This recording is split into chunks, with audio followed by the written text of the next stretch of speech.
ٹھیک ہے، بسم اللہ الرحمن الرحیم۔ ہم وزیر برائے محکمہ صحت کی توجہ ایک اہم مسئلے کی جانب مبذول کروانا چاہتے ہیں،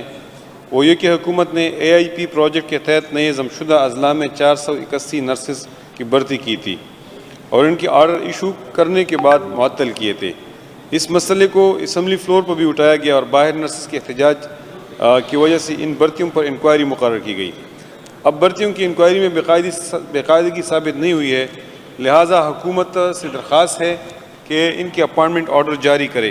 جناب اسپیکر صاحب، یہ اسمبلی کے اندر اس پہ احتجاج ہوا تھا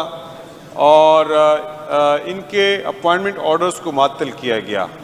اور اپائنٹمنٹ آرڈرز کی معطلی کے بعد انکوائری ہوئی۔ اب انکوائری کے نتیجے میں یہ بات ثابت ہوئی ہے کہ ان لوگوں کو غلط طریقے سے بھرتی نہیں کیا گیا ہے۔ یعنی میں اس بات کو واضح کرنا چاہتا ہوں کہ ہم سب قبائلی اضلاع کے حق میں ہیں اور ہم چاہتے ہیں کہ قبائلی اضلاع کے اندر اگر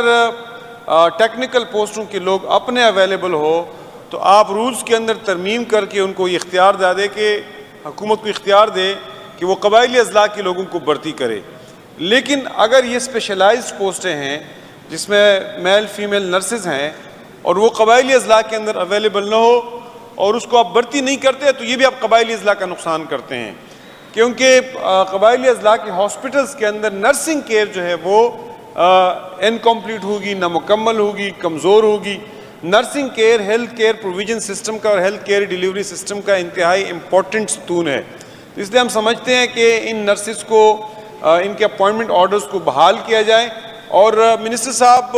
چونکہ ایک بہت بڑا نون کیس ہے، منسٹر صاحب ایوان کو اس بات سے آگاہ بھی کرے۔ میری جو کو موور ہے نگہت بی بی، ان کو بھی موقع دے کہ وہ بھی اس پہ بات کرے۔